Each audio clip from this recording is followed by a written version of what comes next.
Hello.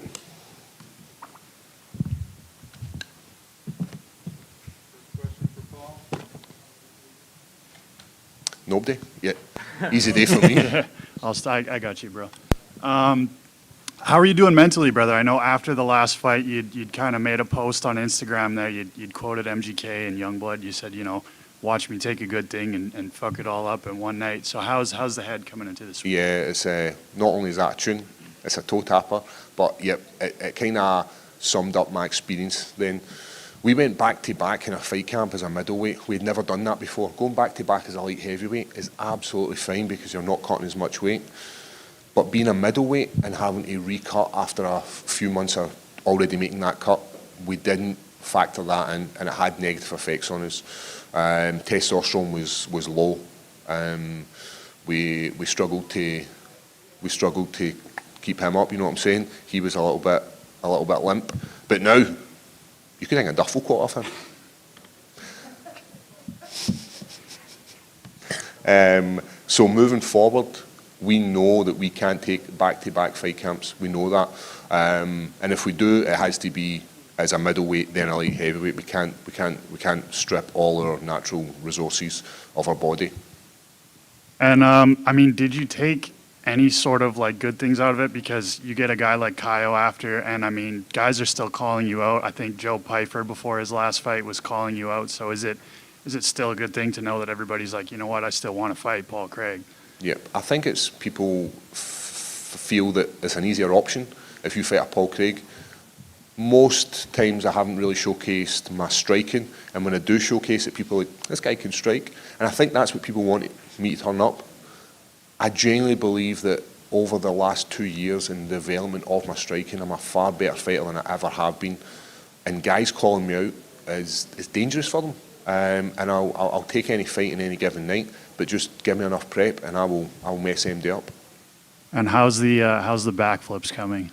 Oh, the backflips, that's one of these experiences when you say something and then you actually hear it come out your mouth. For everybody that doesn't know, I've done a backflip, landed flush on my face on stage doing a live show. What made it even better is everybody's got mobile phones nowadays and just filmed it, and I just doubled down with it. I made a mistake, had too much alcohol, jeans were too tight, but we live and learn. So we're going to see one in Rio? We get a knockout victory, I will do a backflip and I will land it. Good morning. Good morning. Welcome to Brazil. I would like to know what's up with the hair. Well, how did you come up with this? Straight up, that sounded a bit like, what's up with your hair? I thought it actually looked pretty good. No, you look good, man. Thank you. It's like one of these things, as being a fighter, you try and shed the old version of yourself. We're always looking to develop and become a better version of yourself. And this was just me mixing stuff up. This was me looking at guys like Charles Oliveira, who, with his blonde hair, is unstoppable. Brunson, these kind of guys, and just mixing stuff up. Perfect. Good luck with that. Thank you. And I would like to question you. Here in Brazil, Rio de Janeiro, we have a lot of football clubs, like Fluminense, like Botafogo, Flamengo, and we have some fighters supporting each team here in Brazil. I've seen a video of somebody from your crew with the Fluminense shirt. Yeah, Are you rooting for Fluminense right now? No, I'm going Flamengo. I went and got a new shirt, so I was here last January and picked up my shirt, and the first thing I done when I come off that plane was go to the mall and get a new shirt. So I'm sorry, man. It's okay, thank you.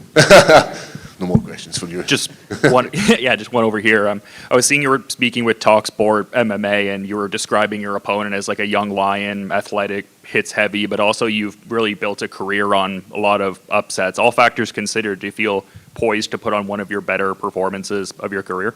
Yes. One of the things, I'm 36 years old. I'm coming into my prime, and that shows because how many fighters coming into their prime decide to move down a weight class? That's only through discipline. That's only through the determination that I've got to be something in this sport. So yep, he is a young lion, but I genuinely believe this guy's still got a lot more to give in this sport. The best is yet to come, and I genuinely believe that on Saturday you're going to people are going to take notice of my striking. It's something that we have been working on, as I said, for 2 years. And it's coming to fruition each fight, and it's looking slightly better. So this is the night where people are going to go, oh, Paul Craig, he's a legitimate threat within this division.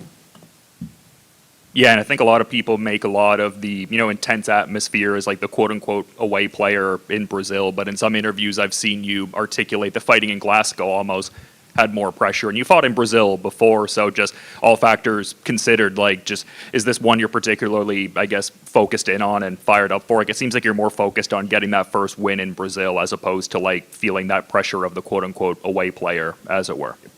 Third time I've been in Brazil. First time was against Shogun. Took the fight in 10 days' notice. Went to a draw. Had some great experiences in Sao Paulo.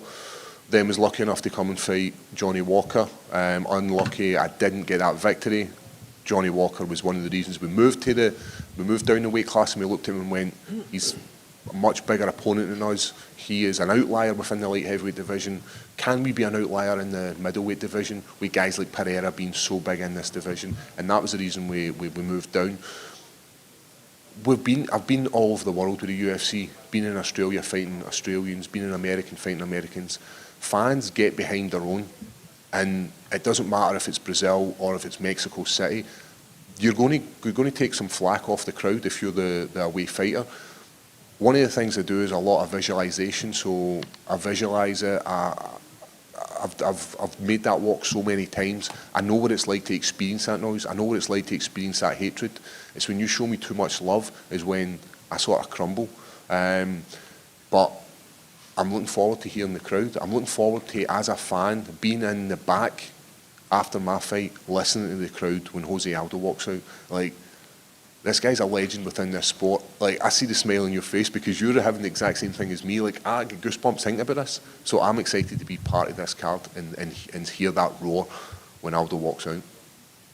Absolutely, and just the last one for me, because I was seeing in one of your pre-fight interviews, you were talking about how your luggage got lost on the flight over and you had to, like, rock the same shirt for a few days. Have we gotten in a shopping trip in the interim? Yep, we managed to go to the mall the next day, but it was one of these things that were out of my control. Rather than missing the flight, it made more sense to be on the flight, and the luggage didn't actually quite make it on time. So it was 3 days of wearing the same underwear. But you can get a few days out of them as long as you wait properly. Thanks for the insights, Paul. You spoke about preferring to fight on enemy territory, let's say, instead of like crumbling at home. But having said all that, you have fought all over the world. But would you like to change that a little bit, knowing that there's a UFC event, pay-per-view coming up to Europe in Manchester? Would you like to maybe be part of that event? Yeah, always love to fight in the UK. With regards to saying it was Glasgow for me. I was inexperienced. I'd never fought in Glasgow as an MMA fighter, and then the love and warmth that these guys showed me was just too much for me. But with regards to fighting in places like London and Manchester, I would love to be involved in that card. It's going to be huge. The only issue we're having is this time difference, and the time difference for me to make that switch from being a middleweight to being a light heavyweight. If I get the opportunity to fight on that card, it would 100% need to be a light heavyweight. I can't keep reducing my caloric intake and keep just running on red all the time. I need to recover, I need to rebuild so that I can be the Paul Craig that I want to showcase to the fans. Mm-hmm. You spoke about Jose Aldo. What's your greatest memory of his career, or your favorite fight of him? Yeah, it was in Rio, the knockout with the knee. He's up against the cage, he's pressed back, he breaks the wrist and spins round and drops one of the biggest knees. And I'm sure it's Chad Mendes. Boom, flatlines him. Just to like, this is what 10 years they've been coming to Rio, coming to this venue, and to be part of that's like incredible. When you think about some of the fights we've seen, Anderson Silva's up kick, Barbosa's spinning wheel kick, to be in the same building as where these guys have produced some of the greatest knockouts of all time. It's part of my dream. And just final one for me about your next fight against Caio Borralho. He said a lot about that. His mantra for this fight is that he's gonna knock you out. What's your prediction for Saturday?